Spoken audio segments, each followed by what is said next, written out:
Okay, isang magandang araw po sa atin lahat mga kakampi. Ito na naman po yung lingkod sa Nicodemus para sa ating kalinga sa OFWs. And of course, makakasama natin ang aking idol, Miss Corazon Alma de Leon. Ma'am Cora!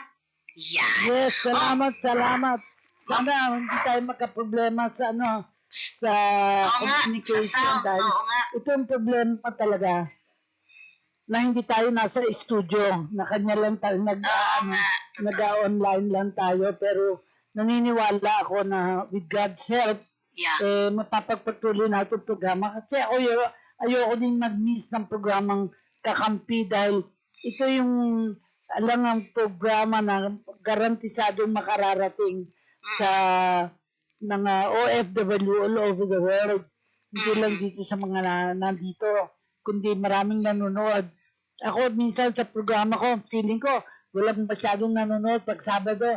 Unless magla-light sila, sasabihin nila, nanonood sila at may mga tanong sila o may mga comment. Parang very frustrating na feeling mo walang nanonood, walang nakikinig eh. Okay. So I hope dahil natatawagan naman sila at saka mo-contact sila sa'yo, nalalaman natin nanonood, nakikinig sila. Okay, Ma'am Cora, mo mayroon kang pansan. Tingnan mo, tinitingnan niya talaga. Sabi niya, ma'am, marunong ko daw mag-alaga ng sarili, ng ng face mo. Ma'am Cora, tingnan mo na ito para mabigyan ka ng na ito. Sabi niya, ganda-ganda daw ng ganito mo. Ay, ganito. Diba? Okay. So, siguro sa pag-alaga yan, no, Ma'am Cora, diba? Yes. Oo. But I like your blouse, red and black. Yes. Maganda yung kulay. Pero tayo, ako naman green. Yeah, okay. Green ito, ano. Ma'am Cora, kamusta na po? Ano ba balita ninyong magaganda ngayon? Ma'am Cora? Wala nga eh. O, sige. Ayan. Ma'am Cora, ano ba mga magagandang balita natin? Para marinig. Ano ba magagandang balita natin ngayon? O, yan. Makikinig. Nag-spotty eh. Spotty. Ma'am Cora, ano na ba yung mga magagandang balita natin ngayon? Hindi niya ako naririnig. Ngayon narinig ko. Okay. Pero, Ma'am Cora, tingin mo kasi napuputol garbled eh. oo. Ma'am Garbled. Cora, ano na po ang mga magagandang balita mo ngayon? Wala. Tingnan mo nga, bakit wala? Wala eh. Okay. So, Ma'am Cora, naririnig mo na ako? Naririnig mo na ako? Ako na lang siguro ang mga magtatanong. Sige po, sige po. Kasi, ang feeling ko, yung Department of Migrant Workers, napahalaga ng papel na ginagampanan sa ating ekonomiya. Ang nakakatakot lang kapag hindi nila nalalaman ng katotohanan yung mga bali-balita, yung nangyayari sa ICC, kay Pangulong Duterte, baka akalain nila na mali ang ginagawa ng gobyerno. Kailangan balance. Kasi kung hindi balance, kawawa ang mga Pilipino abroad kasi akala nila yung maling sinasabi sa Pilipinas, akala nila ilalabanan nila ang ICC. Sa akin, hindi dapat labanan kasi may pruweba. Buti nga nakarating sa ICC kasi kung saan lang natin na bayan natin na sagutin yung problema nangyari. Kasi tama yung isang usapan sabi, si Luke Espiritu, kandidato yung for senator, ang sabi niya, dapat yung solusyon dun sa drug problem, help, parang tinulungan para magamot yung nagkasakit at saka huwag bigyan ng pagkakataon na gumamit ng droga. In other words, kung kinontrol mo ang droga, hindi mo pinatay yung mga ang gumagamit ng droga, hindi ganun kalaki ang magiging problema. Okay. So, Ma'am Cora, ibig sabihin, narinig mo na po ako? Oo, rin. So, ang ibig bang sabihin nito ay hindi dapat labanan yung sa ICC. Dapat lang tayo, susunod lang tayo. Ibig sabihin, kung hindi pa nagkaroon ng ICC, hindi natin masasabi na mali yung ginawa nung panahon ni Duterte. Ibig lang sabihin, dapat ang naging approach, health ng mga taong, bakit kasi remember, kaya sila guminom ng gamot, mahirap sila. Eh kung pinagamot natin yung mga nagdroga na yun, hindi na kailangan patayan. Yun lang ang napaka-simple na paniniwala ko na hindi natin na-address ang drug problem. Ang naging sagot na lang, patayan kapag nagdodroga.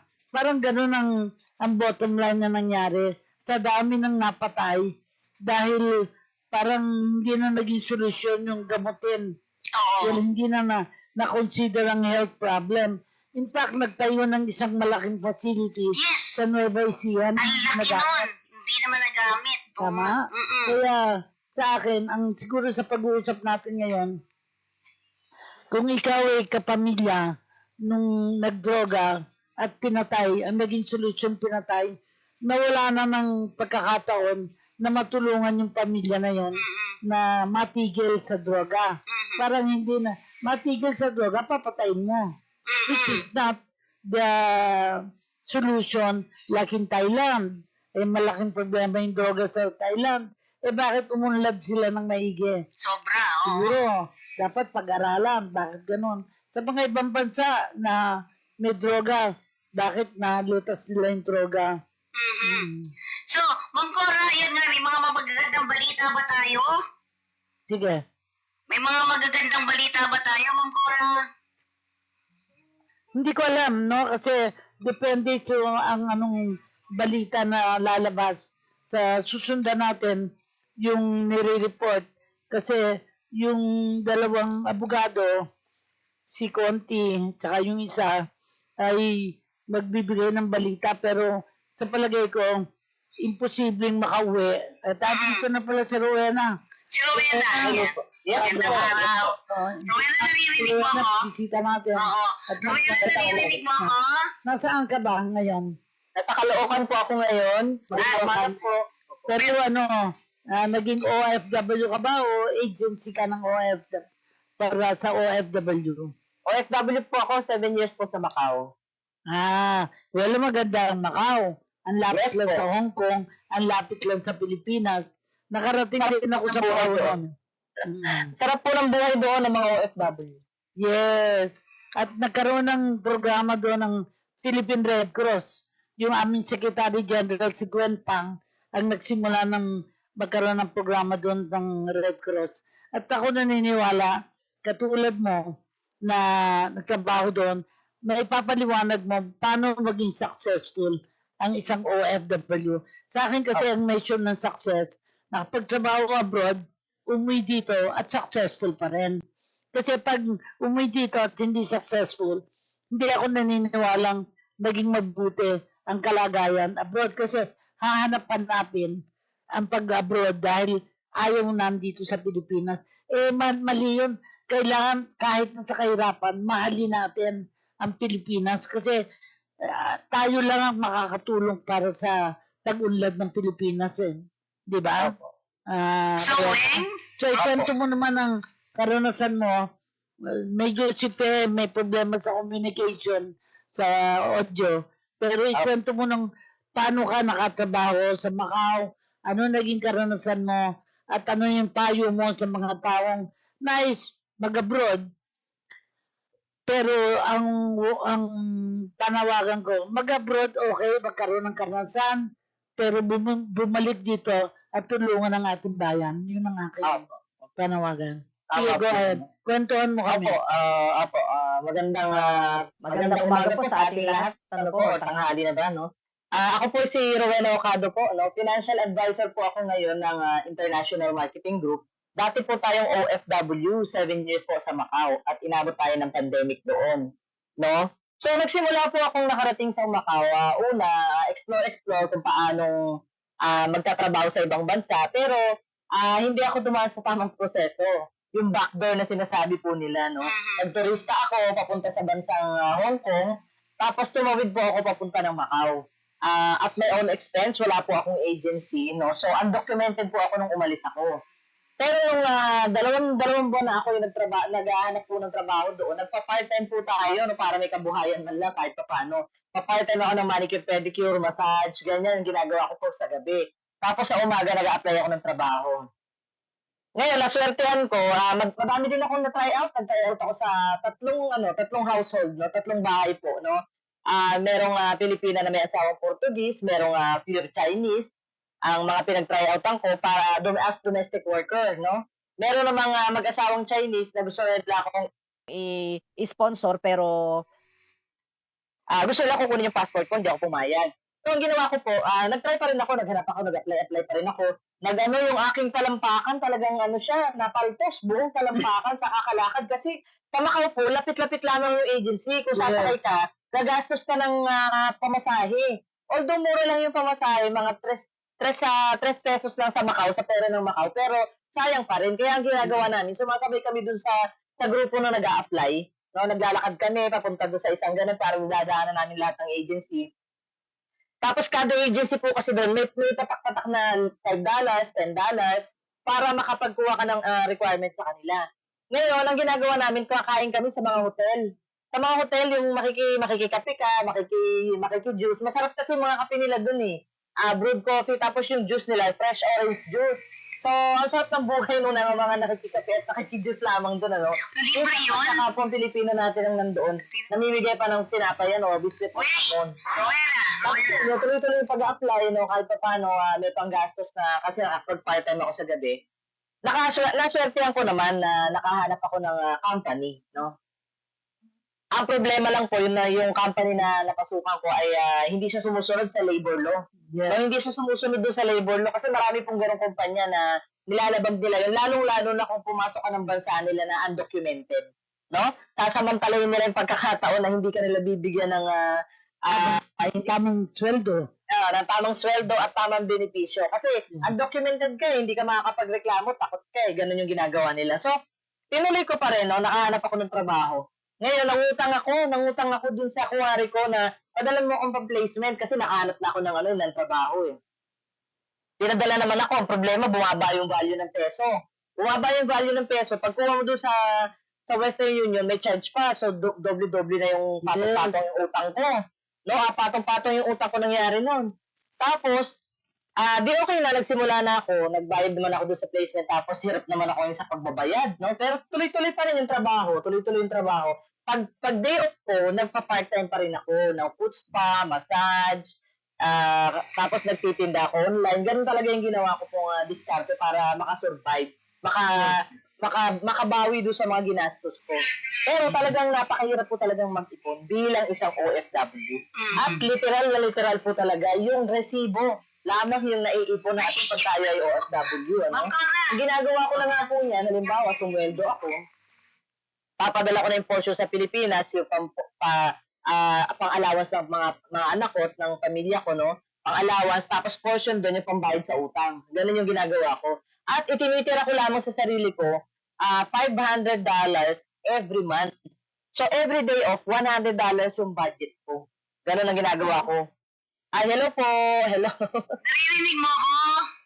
Yes. Okay, naririnig na, okay. Okay ka na. So, ko ibig sabihin ni talagang kailangan mag-diskarte ka, no? Opo, kailangan mag-diskarte po talaga eh. Kasi pag hindi ka didiskarte sa ibang bansa, ang akala ng iba, ang laki-laki ng sweldo natin sa ibang bansa. Ang hindi nila alam, swerte mo o meron kang employer na sagot niya yung apartment mo, sagot niya yung mga expenses mo. Doon sa amin sa trabaho ko, ang kagandahan lamang sagot nila yung pagkain namin. So, ang ginagawa namin, nagbabayad lang kami ng boarding house, tapos mga bills sa kuryente, tubig, pero yung pagkain sagot ng kumpanya. So, doon kami nakakatipid. Ang gagawin namin, tulog lang sa boarding house, tapos pasok sa trabaho, mag-aalmusal muna, doon na yung breakfast, tanghalian, dinner, bago umuwi, bago mag-out, gano'n na yung ginagawa namin. So, ganun yung mga naranasan ko doon. Sa pitong buwan, sa pitong taon yan, 7 years, ganyan ang ginagawa Opo, mo? 7 years. 7 years, ganun talaga ginagawa. Pero anong trabaho mo doon? Ang kota ko po, o yung working visa ko is bartender. Bartender yung working visa ko, pero all around kami sa kitchen. Kitchen and bar yung duty ko. Minsan, nag-duty ako sa canteen. Doon ako natuto magsalita ng Chinese. Kasi kapag nag-duty ka sa canteen, matututo ka sa everyday na naririnig ko sa mga Chinese, sa iba-ibang lahi, Indonesian, Vietnam, lahat yun, naririnig mo lahat. So, pumapasok lahat, nag-register, natututo ka. Kahit hindi ka diretso makakapagsalita, maiintindihan mo sila. Ma'am Cora, Isang club ang pinasukan mo. O, Parang kasi, club po siya, pero spa po siya. Spa, ang ano nila, ano nila, spa sa loob ng hotel. Ang diskarte Ah. nila, spa sa loob ng hotel, pero sa loob nun, may prostitution something. So, nasyak ako, nung first day ng duty ko, may nakahubad na nga sumasayaw, may mga ganun. Yung style ng pogonit dito sa Pilipinas, ganun yung napagtrabahuan ko sa Macau. Ma'am Cora, well, of course, lahat ng bansa may ganyan. Yes Sa po, ano? lahat po. Thailand, Sa meron din yan. Thailand, sa Bangkok, meron ganyan, no? Kami po sa Bangkok. Doon isa ako sa Bangkok, nakapanood po ako dyan ng live show talaga. Live show. Yung talaga Live show. nagsesek. Opo, nakapanood po ako nung kaya, ang ginawa ko sa Pattaya po, nung ginawa ko po kasi, nung habang ako ay nagtatrabaho sa Macau, pwede ka kasi mag-ipon ng day off na hindi mo gagamitin. So, gagamitin mo lang siya kung kailan mo siya gustong sino to gamitin. isa? Ang ginawa ko, nung nakaipon ako ng day off, nagtatayland ako. Nagtatayland ako. weekend. Nagtatayland po ako, tapos namimili ako ng paninda sa Thailand, dinadala ko sa Macau, tapos sa Pilipinas. Ganun yung ginawa ko. Nag-ano ko, namimili. Ano po yun? Meron pa bisita. Si Yan, si Chef Crisette. Yan, Kapalero. si Crisette naman, Ma'am Cora, ay si woman. Yan. Si woman naman to. When si Crisette yan, magayot yan natin dati. Di ba? Siya naman ay si woman. Siya ay sa barko naman siya. Ikaw naman ay sa land base, ano? Land base. Oo. Land base ako lang. Oo, siya ay sea base naman siya. So, hello Crisette, nandiyan ka na? Hello po, Tife. Oo, ayan. Kilala mo ba si Rowena, di ba? Okay. Oo, kumanta ka na. Dito mo nakita. Ma'am Cora, yan po yung mga inorganize natin na mga kabataan nung unang panahon ng kakampi, yan. So sila din ay mga mga nag-abroad din. So, tanongin natin, si Crisette kasi marami ding mga problemang kinaharap nung nasa barko siya. Crisette, kwenta ka ng konti, tapos saka natin pag-usapan kayong dalawa. Seth. Yes po. Kasi, yan nga, sabi nga po natin matagal na ako sa kakampi. I started since I was 13. Back to 2015, nag-start po ako na mag-doctor. Sa British line. And then, after that, nagipat ako sa Royal Caribbean na yung 2 kontrata lang. Recently, nag-decide ako na mag-stay na lang po dito sa Pilipinas, started my own business, saka alagaan yung pati ng kids. Yun. Okay. So, Ma'am Cora, yan yung dalawang youth namin. Na ngayon ay mag-youth na. Ma'am Cora. Saan si ano? Pero nasaan ngayon si Kiset? Kararating lang dito, Ma'am. Nandito sa Pilipinas. Ang galing. Kasi ako, mas paniwala ako, mas maganda ang na-interview natin, yung nagtrabaho abroad at nandito na para meron tayong comparison. Ano ang buhay Pilipinas? Ano yung buhay abroad? Kasi, like ako, kahit ako naka-abroad, hindi naman ako nagtrabaho sa abroad, except sa Amerika, sandali lang. Pero, naniniwala ako na ang binibigay ng trabaho sa abroad, pagkakataon. At na ang diskarte nyo ay makaipon, mapag-aral mga anak, o may anak, o pamilya, at matiyak na merong savings na makauwi. Kasi pag nakauwi kayo at mahirap din, para sa akin, walang visa ang pag-abroad. Tama ba ako? Yes, Kaya dapat ang kabuhayan nyo, ang katayuan nyo, bumuti dahil sa pag-abroad. Hindi kahirapan nga. Ang iba nga, diba, pinagsasamantalo, lalo na sa KSA, sa Qatar, maraming istorya para nasa baba yun eh. Okay. Yan, sandali lang ha. Inaayos natin. Ma'am Cora, sinasabi, yan, 4 na sila. Ay, 2 na, 4 na tayo. Well, itong 2 na ito, Ma'am Cora, ay, ewan ko kung matatanong ko, masasagot nyo ba, na sa usapin ng trabaho niya, parang okay naman. Tama? Sa inyong dalawa, Weng. At saka si Yes, po. Crisette, okay naman yung trabaho niya pareho, di ba? Maging maayos naman. Tsaka strong. Pero pagdating sa pag-usapin ng pamilya, kamusta na kayong dalawa? Si Rowena muna. Rowena, ikaw. Oo. Sa communication, sa pamilya, okay naman. Sa communication sa mga bata, okay naman. Kasi magandang bagay na nauso na yung video call. Mm-mm. Kasi unang-una, importante yung mapanatili natin yung communication sa mga bata para hindi sila maliligaw ng landas, no? Mm-mm. Yung simpleng, kamusta ka? Anong ginawa mo sa araw na to? Ano yung naranasan mo? Yung mga ganun. Pero yung pinakamalungkot lang kasi yung pag ikaw talaga yung lumabas ng bansa, no? Mararanasan mo yung gagamutin mo yung anak mo online. Yun yung hindi ko makalimutan eh. Yung sakit ng mga bata, gagamutin mo online, i-rage mo, no? Sukatin mo kung gaano kasakit yung nararamdaman mo, yung mga ganon na hindi ko makakalimutan sa buhay ko talaga. Yeah. Naramdam mo naman na ang sakit ng loob nila dahil wala ka nung may sakit ka, yung ganon. Kaya so far, kahit pa paano hindi naman po naligaw na landas yung aking mga bata at napakabait po nila. Dahil may communication kayo. At the same time, nakita ko na sacrifice talaga, sakripisyo ang mga ibang bansa para maghanap buhay, taas ang uri ng buhay ng kapamilya. Kasi kung hindi yun ang purpose at sa pansarili lang, hindi magiging successful, magkakaroon ng hidwaan ang pamilya at saka yung OFW. Marami akong nakitang OFW na gustuhan na nila abroad, no? Iniwan ng pamilya. Which I don't think it will help our country kapag mas maraming mga Pilipino nag-abroad, hindi na bumabalik. Okay. Pero, tanongin natin si Crisette. Crisette, ikaw, paano mo hinandle yung family mo? Kasi ilan ang anak mo, di ba? Medyo 3 ang anak mo. Oo. Yes, ako naman po sa center, agree ako sa sinabi Miss Vice, na sa ngayon kasi napakadali na dito sa communication, meron na tayong video calling. Ang sa amin lang, compared din sa mga nakalandis, every 6 months nakakaulit kami dito, nakikita namin ang mga anak namin. Meron kami sapat na kita para i-spend sa kanila while nasa bakasyon kami. And on my part, swerte ko na rin na ang family ko, ang parents ko are still there na gumagabay, katulad kong gumabay sa mga anak ko habang ako nagtatrabaho and kumikita abroad. Pero ito, gusto ko kung sasagutin niyo o hindi, Ma'am Cora, to may hindi ko gusto dito sa, kumusta ang ating mga mister? Natawa siya. Ako'y naiiyak sa inyong dalawa kasi nakita-kita tayo dito. Kumusta yung mga mister natin? Si Weng Wala muna. na po. Wala na po sa kabilang bahay na. Yun, yan ang isang problema na parang ikaw nagsakripisyo para sa mga anak, yung asawa cannot afford the sacrifice. Kasi Actually, yung sa akin po, Ma'am Cora, no?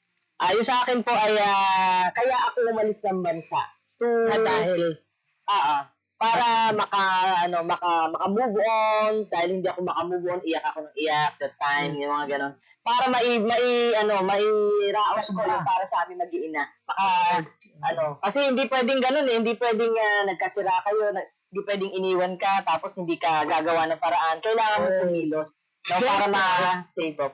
So ang message doon, yung mga taong nagkaroon ng problema, justified sila na solve ang problema by going away. So yung nangyari sa iyo, Rowena. At the same time, kung wala namang problema earlier at magka-problema, so solvein mo pa rin yun later on. At nakikita ko lang, katulad si Crisette, batang-bata at saka maganda, talagang very vulnerable even abroad. Kasi sa barko, may mga pasahero, merong mga Client. Oo, tsaka merong magiging attractive, sasabihin bibilin ka niya technically. Bibilin kasi pera lang naman ang ibibigay sa'yo. Pero ang kapalit, yung Actually, yun, Ma'am Cora, sa barko po, totoo po yan. Nakita ko po yan, sa mga tama ko, na hirap sila when it comes to keeping their family. Ang nangyari naman po kasi sa akin, kasi is baligtad. Since nagkakilala kami on board, ang relasyon namin mag-asawa ay mostly on board, hindi kami naging prepared din sa buhay dito sa Pilipinas. Hindi namin nakita kung ano ba yung magiging yung ugali ng isa't isa ay kapag kasama na namin yung mga pamilya namin. And doon po nagkaroon ng problema kasi financially parang hindi kami naging organized. But yung pera po ang ginagastos namin for the family, samantalang sa spend sa mga properties. Nung time na nag-travel na ako, it's hindi na sa tumulong sa akin. Kasi ganun pala yung pinalaki mo yan, ganun pala sa pamilya na. So, nung time na, yun, doon kami nag-separate. Kasi hindi ko tayo na may kasama Lahat. Oo. Okay, yun naman po yung nangyari sa amin.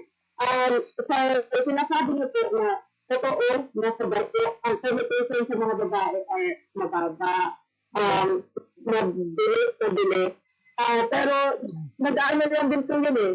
Nasa kung paano sa pinalaki at tinuruan ng mga magulang mo.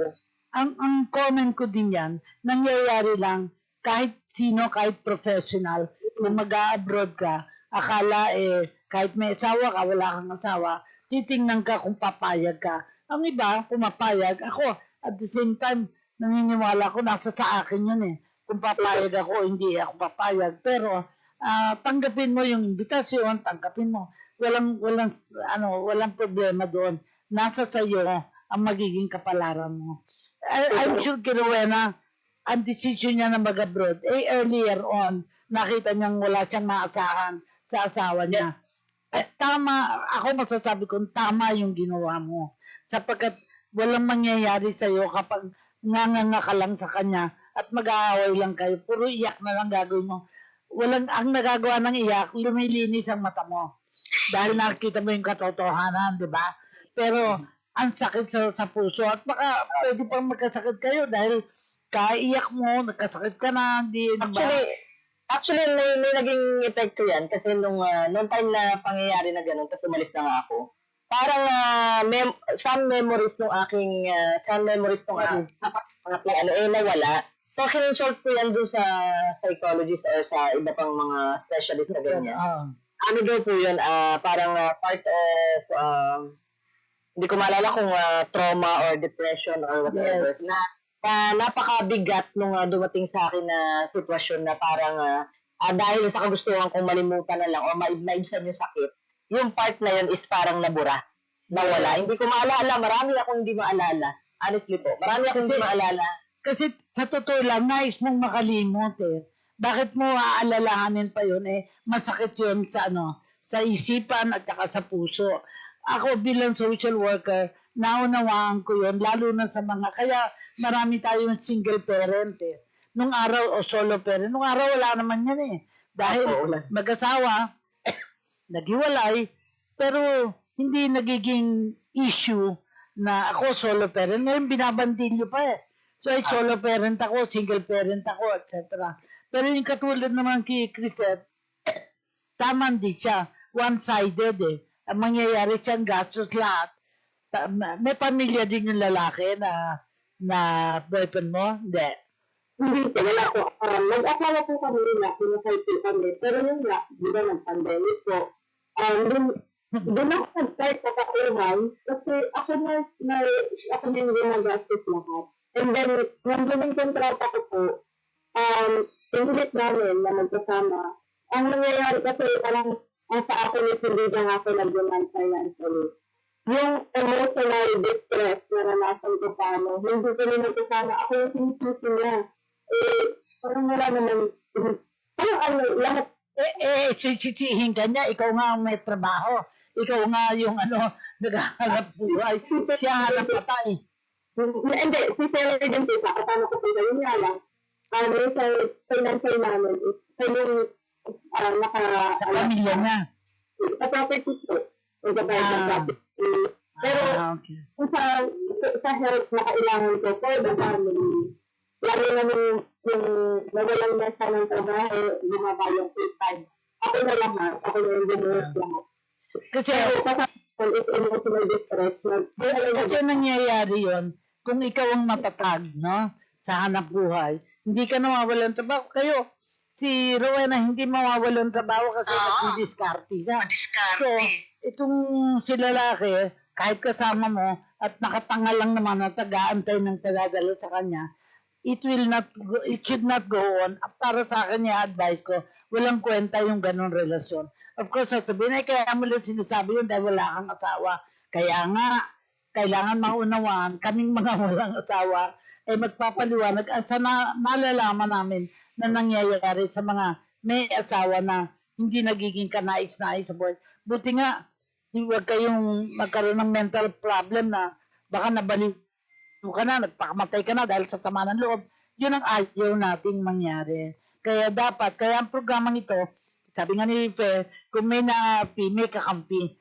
Isipin mo na may kakampi kayo sa programang ito, sa simbahan, kung anong simbahan kayo affiliated, at sa lugar na pinagtatrabaho nyo, kailangan may kaibigan kayo. Kailangan meron kayong, ang tawag ko doon, kakosa ninyo na mauntindahan bakit kayo iba ang relasyon ninyo sa inyong asawa.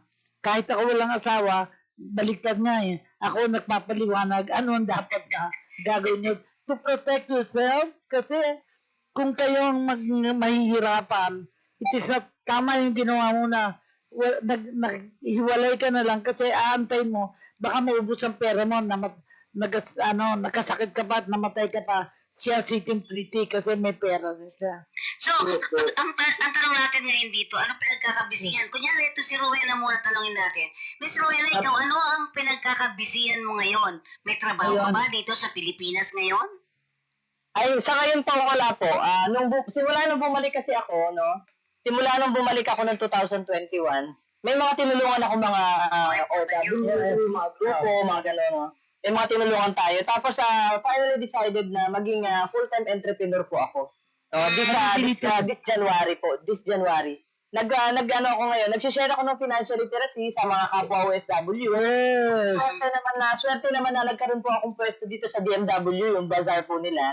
So, every time nalalabas yung mga OFW po doon, no, after nila mag-training or umattend ng seminar, hinaharang ko na yan, naabutan ko ng brochure, pinapaliwanagan ko na mahirap pang magtrabaho sa ibang bansa, mahirap pang mag-ipon, maigi na meron kang long-term investment para pagdating ng araw, meron kang passive income, yung mga ganong discussions po, mga ganong sharing, para medyo nagigising sila na ang pag-abroad, no, mahirap talaga yan pag hindi ka mag-iipon. Kasi pagdating ng panahon na ikaw ay mag-for good na at wala kang ipon, napakahirap niya sa retirement life mo, even yung pagbalik mo ng Pilipinas. Kasi mahirap yung aasa tayo sa simpleng maliit na ayuda, yung mga ganon, no? Kaya dapat mula sa atin talaga, as mga OFW, manggagaling yun. Yung initiative na gano'n. Crisette, ano lang pinagkakabisihan mo ngayon? Ako po, nakisok po ako. Nag-open ako ng dito sa Dasmariñas.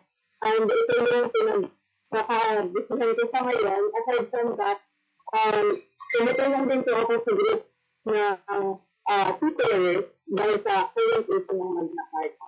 So, yun pong dalawa ang nagpapabisi sa akin aside din sa pag-aalaga sa mga So, ibig sabihin, hindi kayo nawalan ng pag-asa after, no, Ma'am Cora, no? Parang dire-diretso pa rin yung life nila, di ba? Hindi. Kailangan ko yung buhay. Ang maganda dito, na discovery nila, ang buhay balik sa Pilipinas, pwede pa rin. Kasi natuto sila yung sacrifice sila abroad, kahit nandito. Kasi alam ko may mga dentista nga na kakilala ko, nag-abroad din. Yung sumakay din sa barko, para lang maka-experience, sumakay sa barko. Ako nga, ang tanda ko na, 83 years old, umaasa pa ako na makakasakay ako sa barko para lang mag-relax. Pero may kagrupo ka na mag-enjoy naman ng maging tourist sa barko. Kasi hindi ka na mag-hotel Nasa barko ka na, ibagi-stop lang. Tapos, pupunta ka. So, yan ang isa pang bucket list ko na gusto kong mangyari. Because, napakaganda ng pagkakataong bibigay. Kung may kapasidad ka, kung may pera ka, na pwedeng gastahin para sa ganun ka-enjoyan mo. Diba? So, ang ganda ng buhay ninyo at ako, ino-honor ko din si Rowena sa kanyang buhay at ang tingin ko, she will be a model para sa mga iba na hindi masama yung makahiwalay.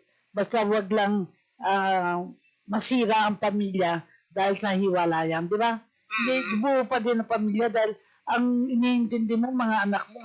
Hindi ba rin na yung asawa dahil nagkulang naman siya, hindi naman ikaw nagkulang. Hayaan na po natin siya. Hindi. Baka bata na lang. Pero sa totoo, ang unang namamatay mga lalaki. Diba? Hindi naman sa pinagdadasal natin sila mamatay, pero nakakataon talaga. Kasi siguro, mas malakas ang loob ng mga kababaihan para siya mahinang magkakasakit na kagad yan dahil wala nag-aalaga sa kanila. Diba? Ma'am Cora, ito ba yung nanonood sa atin? Si Crisette naman kaganda ni Crisette magbibilang pa yan. Sino yung mga nanliligaw sa kanyang... Pero kayong dalawa, magkasing edad? Kayong dalawa? Ha? 48 na po ako, 48. Ikaw ilang ka, Crisette? Yun. So medyo may tagtod daw at 10 years na gap. Pero it doesn't matter. Yung attitude nyo about life ang mahalaga na anong measure ng success. Siyempre, dati wala kang bahay, ngayon may bahay. Dati nagre-renta ka, ngayon may bahay ka na. Dati, gano'n, yung dati wala kang pera sa bangko, ngayon may pera ka na sa bangko. May mga indicators na sasabing mong nag-improve ka, hindi lang financially, pero sa sarili mo, alam mo, katulad ng, alam mo na yung nalulungkot ka kapag ang anak mo may sakit dahil nandito ka. But yung mga anak mo natututo din dahil they have to cope Kung aantay na kung kailan ka makawal, sayang naman uwi ka dahil lang may lagnat sila o dahil umuubo sila. Ma'am Cora, sandali lang Ma'am Cora. Kung natatandawin na sa DZRJ tayo, yung si Santiago Abasilla Eleccho ay nakabalik na ng Pilipinas itong nakaraan. Nagpapasalamat siya sa atin. Sa ito'y nanonood pa mulat sa pool dyan sa Saudi Arabia. Nakabalik na, ngayon nasa na sila? Nasa kanyang lugar na. Dapat nga makakausap natin pero medyo mahina ata internet doon. Santiago, thank you very much ha. Siyempre of course, Emma Dionisio Solis, nandito rin. Elma Falguera, yan nanonood sa atin. Kuwait naman siya, Kuwait. Cooper Kahulugan, and of course, Paulo Antonio Fernando. Ay, sir, magpagaling ka ha. See you next time. Ayan. So, sino pa ba to? Sir, si June Ansures. Yan, nanonood din sa atin. So, sa inyo lahat, sabi nga, sobra napaka-strong ng personality yung dalawang babae. What do you think? Ayan, napaka-strong daw ng personality nyo at congratulations sa inyong dalawa. Ayan, ano masasabi nyo? Mag-imbita din tayo ng mga kalalakihan na nagtrabaho abroad. Pagbalik nila, iniwan naman sila ng kanilang asawa. Dahil nainip na hindi sila. Meron maraming ganyan. So, ibang sitwasyon. Oh, Ma'am Cora, ito yung social cost of migration, right? Di ba? That's social cost of migration. Pero ang isang kagandahan sa dalawa na to at sa iba pa rin, sila naman ay tumutulong din sa mga OFW, di ba? Huh? Yun yung isang maganda, siguro. At Nelly Soto is here also. Ayan. So, Ma'am Cora, medyo ubos na naman ang ating oras. Weng, ikaw muna mauna na magbigay ng messages sa ating mga kababayan kasi ang dami nanonood sa atin ngayon. Sige po. Doon sa mga kababayan natin na nanonood, mga nasa Pilipinas man o nasa ibang bansa, ang masasabi ko po sa inyo, kung kayo po ay nangangarap na mag-abroad o magtrabaho sa ibang bansa, dapat kalakip niyan yung lakas ng loob, no? Lakas ng loob. Kasi pag hindi po ninyo nakayanan yung mga challenges na kakaharapin niyo sa ibang bansa, uuwi kayo na luhaan, no? Sayang lang yung effort pagka ganun. Kaya dapat kung aalis kayo o lalabas kayo ng bansa, siguraduhin ninyo nakakayanin po natin, ano? Plus, pagka kayo ay on-site na at natuto na kayo or nakakope na kayo doon sa sitwasyon nyo, simulan nyo na pong mag-ipon. No? Simulan nyo na mag-ipon for the purpose. Kung ang purpose niyo is healthcare, kung ang purpose niyo ay life insurance or education, mag-ipon kayo for the purpose kasi importante yan. Kasi kung wala kang ipon, no, nga ka someday, no? Lalong-lalo na kung magpo-for good ka, alam naman natin na pag bumalik tayo ng bansa, pagbalik natin nga kung hindi natin napaghandaan yan, ano? So, yun lang yung masapayo ko sa inyo or masashare ko sa kapwa OFW at sa pamilya ng OFW naman na try natin na alamin din yung sitwasyon ng ating kapamilya. Hindi lang yung hingi tayo ng ganito, hindi lang hingi ng ganyan.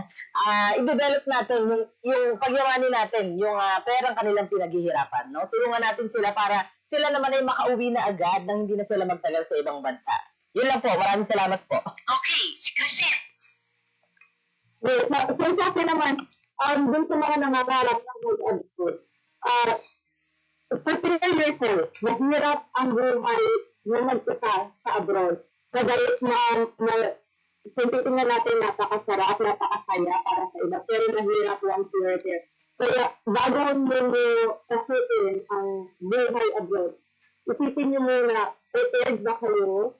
Kung ano yung mga values na natutunan ninyo sa pamilya ninyo, dalahin nyo doon dahil nandoon ang lahat ng mga tukso, nandoon ang pag-iinom, ang barkada nandun, katulad na lang sinabi ng Ampora, possible din na masira yung pamilya. So if you have that value with you, nadadalahin nyo doon, makakasigurado kayo na hindi nasisira ang buhay ninyo at yung mga pangarap ninyo ay matutupad ninyo dahil nakafocus kayo din sa goal na yun. Hindi kayo basta maliligaw ng landas because of the values na dala ninyo papuntang abroad. And also, if you need help, marami tayong mga taong pwede tumulong sa atin. Katulad na mentally, if you have problem mentally, makakatulong ang papanti na nagkaroon kayo na problema with your employers. Maraming makakatulong sa atin. So, alam mo ninyo lahat ng karapatan ninyo bago ilabas para hindi tayo na-stress kapag dumating na sa atin yung mga ganun. So, with that, naku, thank you very much sa inyong dalawa. At syempre sa susunod, maano pa namin kayo, tatawagan pa rin namin kayo. Alam ko, busy-busy kayo. At alam ko, sa inyong dalawa, pareho kayo. Mag-usap nga kayong dalawa, Bigay nyo yung telephone number. Kasi, parang pareho kayo no? Pareho kayo, talaga, sa totoo lang. Ayoko lang kwento ba yung iba. Ma'am Cora, nasa iyong pagkakataon, anong masasabi mo sa dalawa bilang social worker at bilang nakakatanda sa kanila? Ano po ang gusto nyong ipamensahe sa kanila?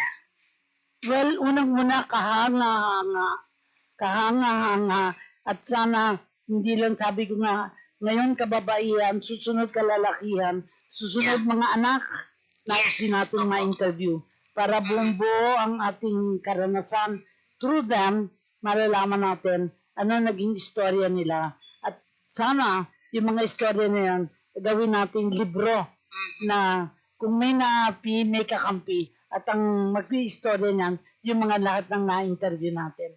Excited ako sa nangyari ngayong araw na to.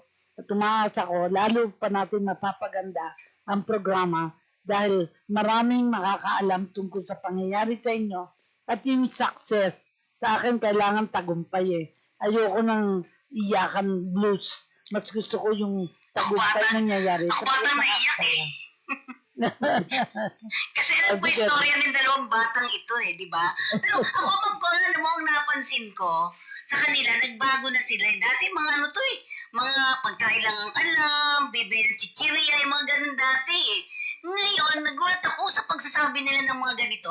Alam mo, experience-wise talaga, ang galing Yung tuturuan nila yung mga kapareho nila, yung mga ganon. Dati Cora, hindi ganyan yung mga yan. Puro tawa lang, puro sarap buhay.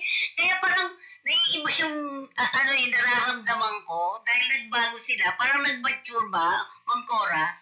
Yes. Kaya nga, sila na ang ating kakampi.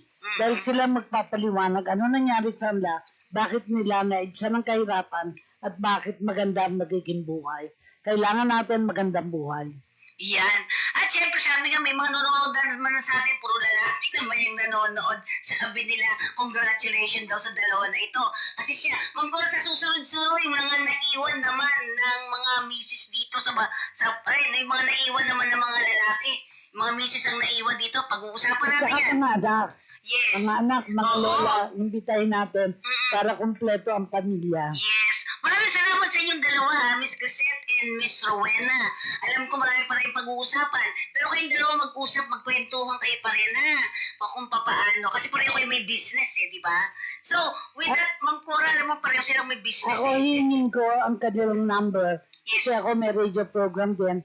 Pag nakikita kong makatutulong sa mga nakikinig sa atin, ay nais ko silang maging guest din sa ibang radio program. Kasi Yan. na-mention mo mental health, may programa din kami sa mental health, may programang sa cancer, sa iba-iba. Kaya makakatulong talaga na malaman ang number, matawagan kayo. Siguro Thank you very isang much. pwede natin gawin din yung mga contact mo na yan. Kasi kailangan natin psychologist, di Yes. ba?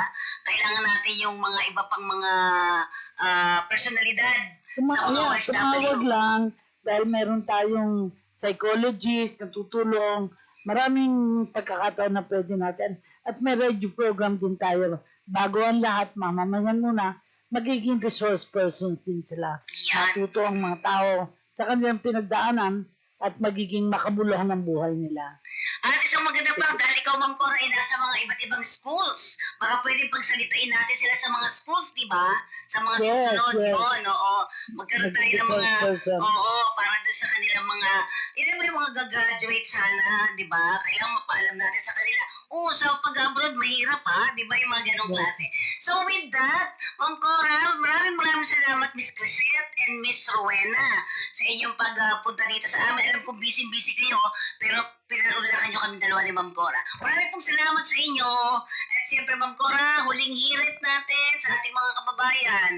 Magagawa natin lahat ng bagay kung di tayo nag-iisa. Sa programang ito, kailanman na hindi kayo mag-iisa. Yun, Maraming nakasarap. salamat. Okay, maraming salamat. Ito po yung Ligod Penicodemos. Sa ngalan po ng ating mga bisita ngayon, si Crisette at si Miss Rowena. At siyempre, ako po sa aking idol, Miss Corazon Madalion. Ako po yung Ligod Penicodemos. Nagpapaalam po. Maraming pong salamat. Thank you.